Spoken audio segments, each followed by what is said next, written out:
এই যে আমি যার ছবিটা দিয়েছি, কার ছবি দিয়েছি এটা? অক্ষয় কুমার। তো আপনারা ভাবছেন আমি অক্ষয় কুমারের কেন ছবি দিলাম? হ্যাঁ, আমি বলবো কেন দিলাম, শুনুন। ঠিক আছে, শুনতে থাকুন, বুঝে যাবেন। আমি এই ভিডিওটা মেইনলি বানাচ্ছি আমাদের তিস্তা তোস্তা কাকিমা এবং তার ছেলের শাশুড়ি মা, মানে আমাদের চিঙ্কি কাকিমা, দুজনকে নিয়ে। প্রথমে আগে শুরু করবো আমাদের তিস্তা তোস্তা কাকিমাকে নিয়ে। তো এই যে অক্ষয় কুমারের এই যে ছবিটা, এটা অ্যাকচুয়ালি রিপ্রেজেন্ট করছে আমাদের যে তিস্তা তোস্তা কাকিমা, তাকে। এবার ভাববেন যে কি করে অক্ষয় কুমার, কোথায় অক্ষয় কুমার আর কোথায় আমাদের তিস্তা তোস্তা কাকিমা? আপনারা অক্ষয় কুমারকে দেখবেন না, অক্ষয় কুমারের যে এক্সপ্রেশনটা সেইটা দেখবেন, ঠিক আছে? কেমন একটা এক্সপ্রেশন না, মানে মানে কি বলবো, একটা ওই একটা গিল্ট হাসি, ঠিক আছে, একটা গিল্ট প্লেজার মনে মনে হচ্ছে, সেখান থেকে একটা হাসি বেরোচ্ছে, ঠিক ওরকম হাসি আমাদের তিস্তা তোস্তা কাকিমাও কিন্তু ওরকম হাসি হাসছেন মনে মনে, নেহাত সেটা এক্সপ্রেস করতে পারছেন না। বলছি কেন। তো 27 এপ্রিল আমাদের এই তিস্তা তোস্তা কাকিমা একটি ভিডিও বানান। সেই ভিডিওতে উনি ওনার ছেলের যে শাশুড়ি মা আমাদের চিঙ্কি কাকিমাকে অনেক পরামর্শ দেন। বেসিক্যালি পরামর্শটা হচ্ছে এইটাই যে তুমি তোমার জায়গায় ঠিক থাকো, তুমি কারোর কথায় কান দিও না। অনেকেই চিঙ্কি কাকিমা এবং তিস্তা তোস্তা কাকিমার সম্পর্কে ভাঙন ধরানোর চেষ্টা করবে, কিন্তু যদি আমাদের চিঙ্কি কাকিমা ঠিক থাকে তাহলে তাদের সম্পর্কটাও ভালো থাকবে এবং রিমির সংসারটাও সুখে করতে পারবে। এটাই হচ্ছে পুরো ভিডিওটার, এইটাই হচ্ছে মেইন টপিক, ঠিক আছে? এইবার আমি কেন অক্ষয় কুমারের সাথে এবার বলি এক্সপ্রেশনটা কেন, কোথায় গিয়ে এক্সপ্রেশনটার সাথে মিল খাচ্ছে। উনি কিন্তু মনে মনে এটাই বলছে যে চিঙ্কি তুমি নিজের জায়গায় ঠিক থাকো, আমাদের মধ্যে সম্পর্কটা ভালো যেন থাকে, আর এইভাবেই আমাদেরকে গিফট দিতে থাকো। ওয়াশিং মেশিন হয়ে গেল, এসি হয়ে গেল, এবার আরও অনেক কিছু দিতে থাকো ওদের এই সম্পর্কটা যেন এরকমভাবেই চলতে থাকে, আর আমরা যেন এভাবেই গিফট পেতে থাকি। কি তিস্তা তোস্তা কাকিমা, তাই না? আমি ঠিক বলেছি না? হ্যাঁ। আর একটা কথা, এই কথাগুলো ভিডিওতে অন ক্যামেরা এসেই কেন বলতে হলো? মানে ফোন নেই নাকি আপনার ফোন থেকে আউটগোয়িং কল হয় না? মানে শুধু ফোন ঢোকে, মানে ইনকামিং কল আসে, আউটগোয়িং কলটা হয় না, এরকম কোনো ব্যাপার কি? কারণ এই কথাগুলো তো আপনি আপনার ছেলের শাশুড়ি মাকেই বললেন, তো এই কথাগুলো তো ফোনেও বলা যেত, অন ক্যামেরায় কেন, কিসের জন্য? নাকি জাস্ট একটা কন্টেন্ট ছিল না হাতে, ব্যাস জ্ঞান দিতে বসে পড়লেন? আর একটা বিষয়, সেটা হচ্ছে যে বারবার রিমির মা দিদি কেন বলছেন? মানে আইদার রিমির মা বলুন অথবা দিদি বলুন, বাইদের বারবার রিমির মা দিদি, এটা কি? মানে এটা কোনো ডাক হলো, রিমির মা দিদি?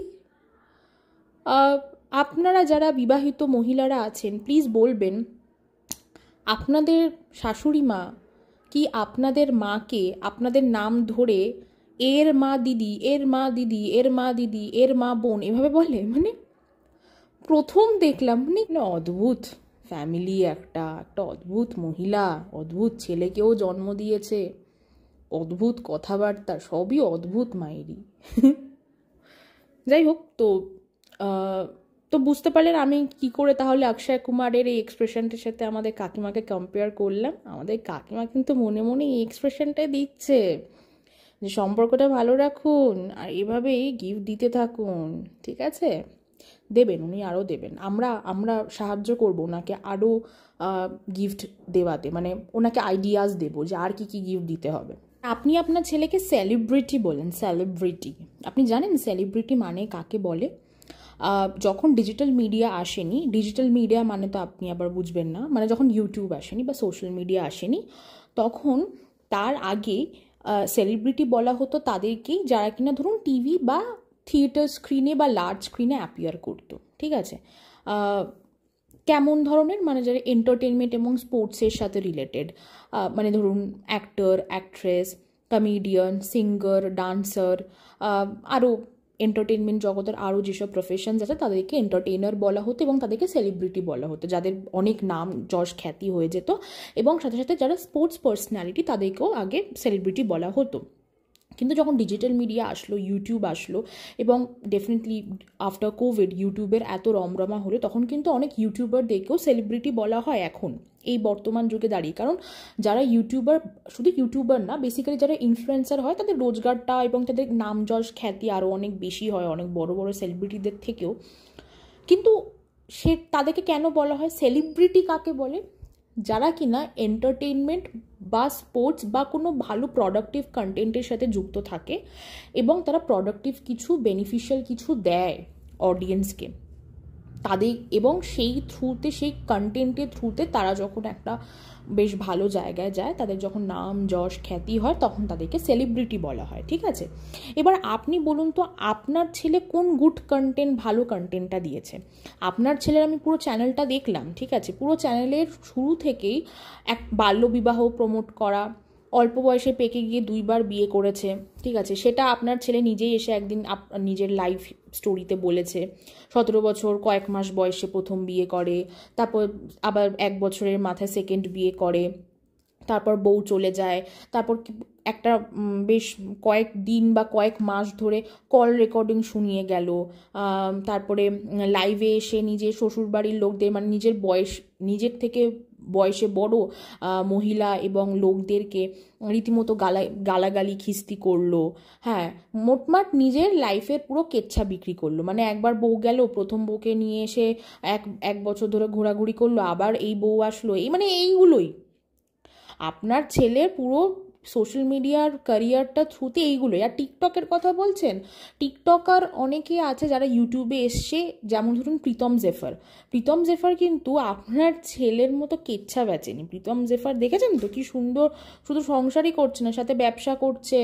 ঠিক আছে, প্রীতম জেফারের নাম বললে মানুষ চেনে। ঠিক আছে, শুধু তাই নয়, আরও অনেক টিকটকাররা আছে যারা কিন্তু ইউটিউবে এসছে এবং দে আর ভেরি মাচ এস্টাবলিশড। ঠিক আছে, তো হ্যাঁ, হয়তো অত নাম যশ খ্যাতি করতে পারেনি যে যাকেই বলবো নাম চিনে যাবে, বাট হ্যাঁ গুড কন্টেন্ট বানায়, মানে খিস্তি খামারি কেচ্ছা, নিজের জীবনে কেচ্ছা বেচে না। কিন্তু আপনার ছেলে কি করলো? আর যদি বলেন ব্র্যান্ড প্রমোশন পাচ্ছে, ব্র্যান্ড প্রমোশন মেইনলি কি পাচ্ছে বলুন তো? আপনার ছেলে বেশিরভাগ সময় দেখি জুয়া প্রমোট করে।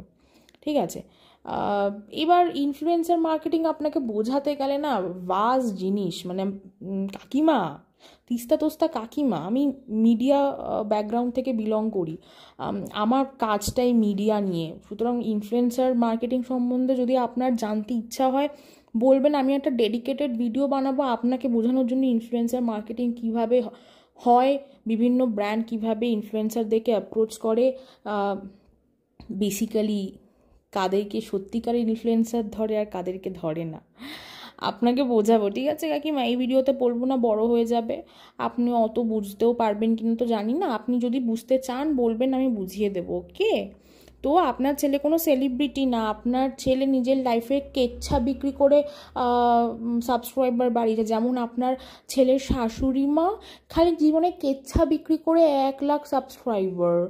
শুধু তাই নয়, আমাদের এই কন্ট্রোভার্সি জোন বা বেঙ্গলি ইউটিউব কমিউনিটি বা ইন্ডিয়ান ইউটিউব কমিউনিটিতে এরকম অনেক ইউটিউবার আছে। আপনি দেখুন না, রাখি সাওয়ন্তকে কি সত্যি, সে সেলিব্রিটি নো ডাউট, ঠিক আছে, কিন্তু ভাবুন তো রাখি সাওয়ন্তের পাশে দাঁড়িয়ে কি কেউ খুব একটা প্রাউড ফিল করে? একটু বলুন তো, করে কি না? আপনার ছেলে হচ্ছে ওই রাখি সাওয়ন্ত ক্যাটাগরি। তাও রাখি সাওয়ন্ত অনেক বড় মাপের সেলিব্রিটি, নোংরামো করেই উঠেছে, কিন্তু আপনার ছেলে, যাই হোক, তাই সেলিব্রিটি বলার আগে 10 বার ভাববেন কাকিমা। ওকে, আপনি বললেন যে আপনার ছেলে যা ভালো বোঝে তাই করে, কারোর কথা শোনে না, আপনার কথাও শোনে না। মানে আপনারা নিজেদের মুখে কীভাবে চুনকালি মাখান দেখেছেন তো? মানে আপনার ছেলে, বয়স তো বেশি না, আপনার ছেলে অল্প বয়স থেকে অকালপক্ষ এবং বাবা মায়ের কথা শুনতো না, নিজে যা ভালো বুঝতো তাই করতো, তাই আজকে তার জীবনে এত বিপদের সম্মুখীন হতে হয়েছে এই অল্প বয়সে। আপনি বললেন না যে অল্প বয়সে, এই বয়সেও যা বিপদের সম্মুখীন হয়েছে, তাহলে বুঝতে পারছেন তো কি করে হয়েছে? এই যে বেশি অকালপক্ষ, বাবা মায়ের কথা শোনেনি। আর আপনি বললেন কি যে ও যা ভালো বোঝে তাই করে, আর ও যা করে ভালোই করে, ভুল ত্রুটি একটু হয় কিন্তু যা করে ভালোই করে। মানে আপনার মতো মা যে ছেলের হবে, সে ছেলের কপাল বা জীবন এই আপনার ছেলের মতনই হবে, বুঝেছেন? এই কেচ্ছা বিক্রি করেই সারা জীবন খেতে হবে, কোনো মুরদ নেই, কোনো কোয়ালিটি নেই, নো স্কিল সেট। এবার চিঙ্কি কাকিমাকে কিছু কথা বলবো। প্রথমত চিঙ্কি কাকিমা, আমি যতদূর জানি আপনার দুটো মেয়ে, এই একটা মেয়ে নেই, এই রিমি হচ্ছে আপনার ছোট মেয়ে। আপনার আর একটা মেয়েও আছে, বড় মেয়ে, যার নাম সিমি, যাকে আপনি আপনার এক্স হাজবেন্ডের কাছে রেখে চলে এসেছিলেন। তো যখন আমাদের এই আপনার পাশে যে একটা চ্যাটার বক্স থাকে না, চাঁদ, ঠিক আছে, তো সে যখন আপনাকে বলল ওই দোকানে গিয়ে, যখন আপনি এসি কিনতে গেলেন, সে যখন আপনাকে বলল যে একটা মাত্র মেয়ে দেবে না, আপনি তখন ব্যাপারটাতে অ্যাগ্রি করলেন। এবং শুধু এই প্রথমবারই না, আপনি আপনার চ্যানেলে, অনেকের চ্যানেলে অনেকবার এটা বলেছেন আপনার একটা মাত্র মেয়ে, একটা মাত্র মেয়ে, একটা মাত্র মেয়ে। কিন্তু আপনার তো দুটো মেয়ে, মানে আপনি তো বেসিক্যালি 2বার গর্ভধারিণী হয়েছিলেন এবং 2বার মা হয়েছিলেন। সেখানে যখন কেউ আপনাকে বলে রিমি আপনার একটি মাত্র মেয়ে, আপনার কি কোথাও গিয়ে মনে হয় না যে এটা বলা যে না না, রিমি আমার একটা মাত্র মেয়ে না, রিমি আমার ছোট মেয়ে, আমার আর একটা মেয়েও আছে। হ্যাঁ, আপনি মাঝে মাঝে ভিডিওতে এসে আপনার বড় মেয়ের কথা, বড় মেয়ে জামাইয়ের কথা বলেন। আপনি এর আগে কয়েকদিন আগেও লাইভে এসে অনেক কষ্টের কথা বলেছেন, যেহেতু তার সাথে আপনার কোনো সম্পর্ক আর নেই। কিন্তু আপনি তো মা, সম্পর্ক থাকুক আর না থাকুক, সন্তানকে তো কেউ কখনো অস্বীকার করে না, তাই না? কিন্তু হ্যাঁ, ঈশ্বরের অশেষ কৃপা যে দেখুন, ঈশ্বর আজকে সেই বড় মেয়েটিকে আপনার থেকে দূরত্ব বজায় রেখেছিল, বা ঈশ্বর সেই সুযোগটা দেয়নি কাছে আসার, ওই কারণেই কিন্তু আপনার বড় মেয়ে আজকে জীবনে সত্যি একটা ভালো মেয়ে হয়েছে। ঠিক আছে, ভালো মেয়ে হয়েছে, সংসার করছে, বিয়ে হয়েছে, একটা ভালো মেয়ে, ঠিক আছে। আপনার ছোটো মেয়ের মতো হয়নি, মানে আপনি আপনার ছোটো মেয়েকে যেরকম তৈরি করেছেন ওরকম হয়নি, এবং সে তার জীবনে অনেক ভালো আছে। তো কিন্তু আপনি মা, আপনার থেকে আমি এটা এক্সপেক্ট করি না, মানে একজন মায়ের থেকে এটা এক্সপেক্ট করা যায় না, ঠিক আছে। তাই বললাম আর কি, যে আপনি একটি মাত্র মেয়ে কেন বারবার বলেন, বা কেউ যখন বলে সেটাকে কেন অ্যাকসেপ্ট করে নেন। আপনার তো বলা উচিত আপনার দুটো মেয়ে, আপনার সগর্বে বলা উচিত। আচ্ছা, এই গেল হচ্ছে এই দুটো মেয়ের কথা। এবার আসি চাঁদের কথায়। তো চাঁদ তো আপনাদের অনেকভাবে হেল্প করেছে, মানে এই চ্যাটার বক্স চাঁদ, সেটা হচ্ছে যখন রিমি প্রথম সেই মেজর সুইসাইড অ্যাটেম্প্ট করলো, তখন এই চাঁদই আপনাদের পাশে ছিল, আর কেউ ছিল না। তারপরে কয়েক মাস আগেও রিমি যখন খুব খারাপ সময় বা খুব ডিপ্রেসড হয়ে পড়েছিল, তখন এই চাঁদ এসে আপনার মেয়েকে পাহারা দিত, ঠিক আছে। তো সেক্ষেত্রে দাঁড়িয়ে চাঁদের আপনার জীবনে অবদান অনেক, এবং আপনিও অনেকবার চাঁদকে বলেছেন যে ভুল বুঝে চলে যাস না। আর তো সেখানে আমি দেখলাম চাঁদের গলায় এই মারাত্মক গরমে ঘামাচি হয়েছে।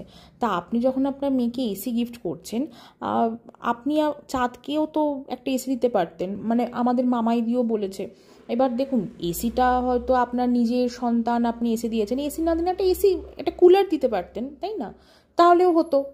তা আপনি খালি ওকে নিয়ে এদিক ওদিক ঘোরেন, খাওয়ান, ব্যাস ওইটুকুই আপনি ভাবেন এনাফ, ভাই একে এইটুকুই ওর জন্য বরাদ্দ, ব্যাস ও এত কিছু করছে, বাড়িতে ডেকে এনে শুধু রান্না করে খাওয়াবো, মানে এইটুকুই কি ওর প্রাপ্তি? আর আপনি একবার কোনো একটা লাইভে বা ভিডিওতে এসে এটাও বলছিলেন যে ইস চাঁদ, তুই এত ভিডিও করলি তাও তোর পেমেন্ট ঢুকলো না রে, মানে আপনি চাঁদকে বড় করার চেষ্টা করছিলেন যে চাঁদ আপনাকে ইউজ করছে না। কিন্তু দেখুন, চাঁদ, আপনার বিপদ চাঁদের লক্ষ্মী, সেটা সবাই জানে, কিন্তু আপনি সেটা বুঝতে পারেন না, যাই হোক।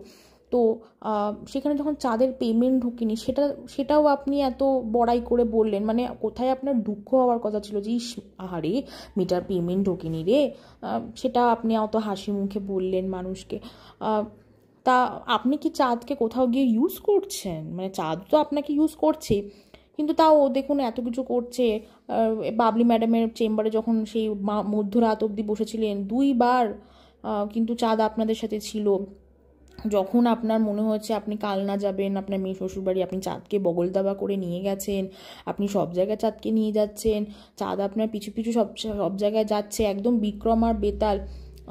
তা সেইখানে চাঁদের জন্য কি আপনি একটু কিছু খরচ করতে পারবেন না? বলুন, আপনার তখন অনেক রোজগার, আপনি এখন ইউটিউব থেকে মোটা টাকা ইনকাম করছেন, যাই হোক, এইটুকুই বললাম, মানে চাঁদকে নিয়ে আমার মনে হয় এইটুকুই আমার একটু বলতে ইচ্ছা করছিল, তাই বললাম। ভেবে দেখবেন, ঠিক আছে, যে চাঁদকে অন্তত পারলে একটা এসি কুলার, এসি না দিনে অন্তত একটা এয়ার কুলার প্লিজ দেবেন। অনেক গরম পড়েছে, বেচারার পুরো ঘাম, মানে ঘামাচি হয়ে র্যাশেজ হয়ে কী অবস্থা হয়েছে দেখা যাচ্ছে না। এত আপনাকে বৌদি বৌদি করে, এত আপনার কষ্ট বোঝে, এইটুকু কষ্ট একটু বুঝুন ওর প্লিজ। এইবার আসি গিফটের কথায়। তো প্রথমে আমরা এই বিষয়টাকে ডাউরি হিসাবেই ধরছিলাম, কিন্তু আমাদের সঙ্গীতা ম্যাডাম ক্ল্যারিফাই করে দেন যে যেহেতু এটা বিয়েতে দেওয়া হচ্ছে না, যেহেতু এটা জন্মদিনের উপলক্ষে বা অ্যানিভার্সারি উপলক্ষে গিফট দেওয়া হচ্ছে, তাই এটা গিফট হিসাবে কনসিডার করা হবে, এটার কোনোভাবে ডাউরি না, ঠিক আছে, বা দহেজ না। তো ঠিক আছে, আমরাও হ্যাঁ ঠিক আছে, লজিক্যালি আমরা সেভাবেই ভাবলাম যে হ্যাঁ এটা তো ডাউরি না, এটা তো গিফট দেওয়া হচ্ছে। বাট দেখুন, সাবকনশিয়াস মাইন্ডে সবাই জানে ভাই এটা ডাউরি, কারণ আপনার মেয়ের শাশুড়ি মা এসে লাইভে ভিডিওতে অনেকবার বলে গেছে যে একটা সুতোও দেয়নি, একটা সুতোও দেয়নি, তাও যে আমরা ওকে এত ভালো রাখি, ওকে যেভাবে মেয়ের মতো ভালোবাসি, সব মেয়েদের এটা কপালে জোটে না, আবার একটা সুতোও দেয়নি, সুতোও দেয়নি, সুতোও দেয়নি, অনেকবার বলেছে। তো সেই হিসাবে আপনি আপনার মেয়েকে দিচ্ছেন, এবং ঠিক আছে, আপনারও মনের ইচ্ছা পূরণ করছেন, আপনারও ইচ্ছা আপনি মেয়েকে দেবেন, দিচ্ছেন, আপনার রোজগার হচ্ছে। বিয়েতে দিতে পারেননি তার কারণ আপনার তখন ইউটিউব ছিল না, তাই আপনার রোজগারটাও ছিল না। আপনি বিয়েটা মানে আপনার ছোটো মেয়ের বিয়েটা বেসিক্যালি পাড়ার লোকজন মিলেই দিয়েছে আর কি। তো তো ঠিক আছে, ভালো কথা, আপনি আপনার শখ পূরণ করছেন। সেই ক্ষেত্রে আপনি একটা ওয়াশিং মেশিন দিলেন, একটা এসি দিলেন। এবার এইগুলো তো ইলেকট্রনিক অ্যাপ্লায়েন্স, তো এইগুলোর তো একটা টাইমের পর এগুলোর কার্যকারিতা আর থাকে না, আইদার বারবার সার্ভিসিং করাতে হয় অথবা চেঞ্জও করতে হয় একটা টাইমের পর, মানে একটা ডেফিনিট একটা এদের এফিকেসি থাকে, ঠিক আছে। তো একটা মেয়ের স্পেশালি যারা হাউসওয়াইফ হয় আর কি, আপনার মেয়ে তো আপনার মেয়ে ইউটিউবার হতে পারে, আপনার মেয়ের ফেস ভ্যালু থাকতে পারে, কিন্তু আপনার মেয়ে তো সেরকম আর্ন করে না, কারণ ও খুব একটা অ্যাক্টিভ না ইউটিউবে।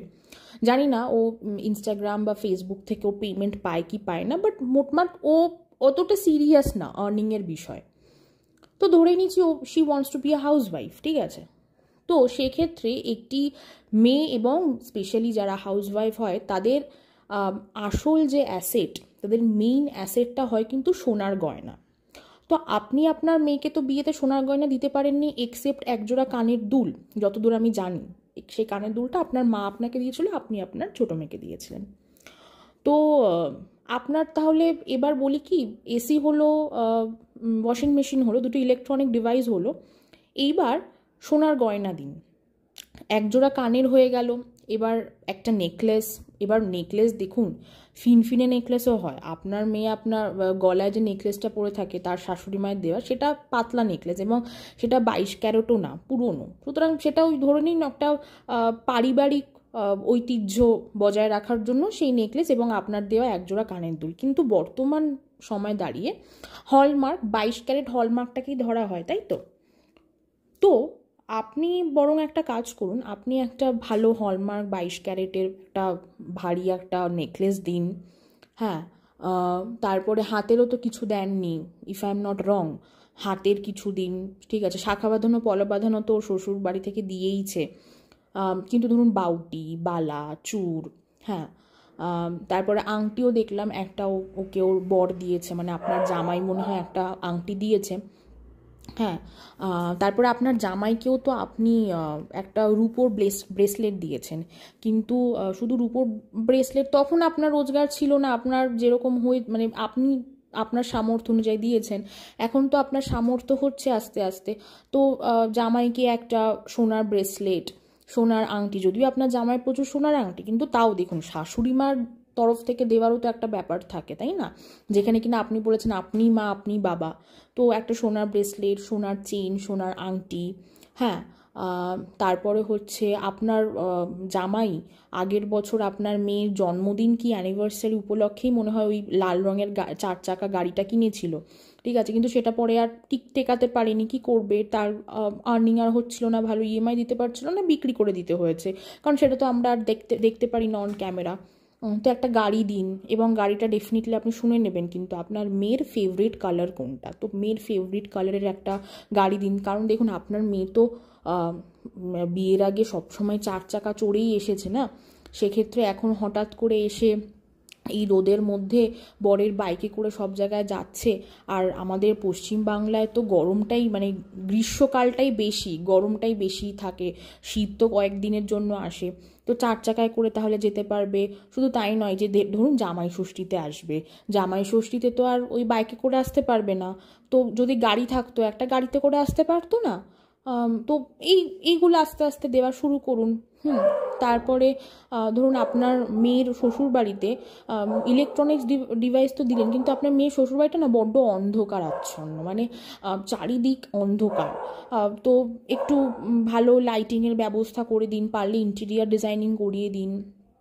তারপরে রান্নাঘরটাও মনে হয় সিঁড়ির তলায় একটা রান্নাঘর কেমন একটা লাগে দেখতে, ঠিক আছে।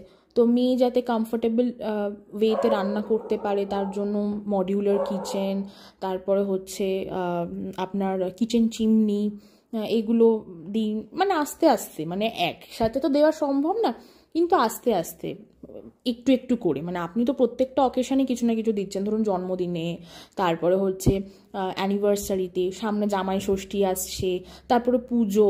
পুজো আমাদের পশ্চিমবঙ্গে তো আবার একটা পুজো না, দুটো পুজো, দুর্গা পুজো আবার দিওয়ালি বা কালী পুজো। হ্যাঁ, তারপরে 25 ডিসেম্বর, 25শে ডিসেম্বর তো আমাদের বাংলায় একটু ভালোভাবেই মানুষ সেলিব্রেট করে আর কি, ক্রিসমাসটা, বড়দিন, ঠিক আছে। তারপরে নিউ ইয়ার উপলক্ষে, তারপরে ধরুন পয়লা বৈশাখটাও তো বেশ বড়, তাই না? নববর্ষর সময়ও তো অনেকে অনেক গিফট দেয়, ঠিক আছে। তো এরকম আপনি ওকেশন ওয়াইজ না আপনি দিতে থাকুন, ঠিক আছে। মাঝখানে আরও তো আছে সরস্বতী পুজো, লক্ষ্মী পুজো, এগুলো তো আছেই, ঠিক আছে, কিন্তু এগুলো একটু ছোটোখাটো, তো তখন জামা কাপড় দিয়েই ছেড়ে দেবেন নয়, ঠিক আছে। কিন্তু বড় বড় গিফটগুলো বড় বড় ওকেশন পারপাস আপনি দেবেন। এবং আপনার যে বেয়ান আছে, মানে বেয়াই আছে, ঠিক আছে, তাদেরকে তো দিতেই হবে না, জামাই ষষ্ঠীতে তো দিতেই হবে, পুজো পার্বণে তো দিতেই হবে তখন তাদেরকেও। হ্যাঁ, তো তাদেরকেও আপনি গিফট দেবেন। এবার তাদেরকে কি গিফট দেবেন সেটা আপনি ডেফিনেটলি ডিসাইড করে নিন, কিন্তু আপনার মেয়ে জামাইকে কী কী দেওয়াটা উচিত আপনার এই মুহূর্তে, বা কী কী প্ল্যান করা উচিত সেটা আমি বলে দিলাম, ঠিক আছে। আর দেখুন, আপনাকে আমি খোঁচা মেরে কিন্তু এগুলো বলছি না, আমি কিন্তু আইডিয়াজ দিচ্ছি আপনাকে যে আপনি আর কী কী দিতে পারেন। আপনার মনেও নিশ্চয়ই কিছু না কিছু চিন্তাভাবনা আছে, বাট তাও আমি বলে দিলাম। ওই যে সোনা গয়নার কথাটা বললাম, এবং কেন বললাম নিশ্চয়ই বুঝতে পারছেন যে স্ত্রীধন তো বেসিক্যালি স্ত্রীধনটা ইউজ করা হয়, কিন্তু এটা তো ডাউরি না। তাও আমি বলছি স্ত্রীধন, যেহেতু আপনার মেয়ের এগুলো সবই, তো ওই যে বললাম যে মেয়েদের আসল অ্যাসেট হচ্ছে সোনার গয়না। সেখানে ওর যে সোনার গয়নাগুলো আছে, ওই একজোড়া কানের দুল আর নেকলেস, ওই যে বললাম ওটা তো পুরনো, মানে ওটা দিয়ে আসলে কিছু হবে না বিপদ আপদের দিনে। যদিও আপনার জামাইয়ের অনেক টাকা, বাট তাও ওটা পারিবারিক ঐতিহ্য হিসাবে ঠিক আছে। কিন্তু বর্তমান যুগে তাহলে 22 ক্যারেট সোনার গয়না হলমার্ক, তো সেটা তো ডেফিনেটলি আপনার দেওয়া উচিত, তাই না? তো এইটুকুই। তো আরও যদি আপনারা যারা দর্শকরা আছেন, আপনাদের মনে যদি আরও কোনো গিফট আইটেমের চিন্তাভাবনা থাকে অবশ্যই কমেন্ট করে জানাবেন, ঠিক আছে। আমাদের কিন্তু উচিত চিঙ্কি কাকিমাকে হেল্প করা, to think more about more gift ideas, যাতে ওনার মেয়ের সংসারটা ভরিয়ে দিতে পারেন উনি, এবং ওনার মেয়েকে, ওনার জামাই সেই গিফটগুলো দেখে দেখে যেন আরও ভালো রাখে। কারণ আরও গিফট আসবে। আর ওই যে শাশুড়ি মা, আমাদের তিস্তা তোস্তা কাকিমা কিন্তু মানে খুব ইনসিকিউরিটিতে ভুগছে, যে যদি ভেঙে যায় সম্পর্কটা আবার, তাহলে তো আর এই গিফটগুলো আসবে না। না, কেউ কিন্তু ওনাদের সম্পর্কে ভাঙন ধরাবে না। আমরা কিন্তু চেষ্টা করব, এবং আমরা চাইবো দুজনের সম্পর্ক ভালো থাকুক। এইভাবে তিস্তা তোস্তা কাকিমার ঘরে অনেক গিফট আসতে থাকুক। যাই হোক, প্লিজ তিস্তা তোস্তা কাকিমা কিচ্ছু মনে করবেন না, প্লিজ। দেখুন, আপনি ভালো মহিলা, আপনি তো কদিন পর কালনাতে ধাম খুলবেন, তাই না? বলুন, গীতা ধাম খুলবেন, বা আপনার নামেও আপনি ধাম খুলতে পারেন, সেখানে আপনি এরকম জ্ঞান দেওয়া শুরু করবেন, ঠিক আছে। আপনার ছেলের পাতানো দিদি যেরকম ওই একটা ধামের ভক্ত, সেটা তো কলকাতায়, আপনাদের কালনাতেও তো একটা ধাম লাগবে। বলুন, তাহলে আপনিও কদিন পর একটা ধাম খুলছেন তো কাকিমা, তিস্তা তোস্তা কাকিমা। যাই হোক, তো বন্ধুরা বা দর্শক বন্ধুরা, আমার ভিডিওটা এত অবধি। ওই যে বললাম, গিফটের আইডিয়াস কিন্তু কমেন্ট সেকশনে দিতে থাকবেন, ঠিক আছে?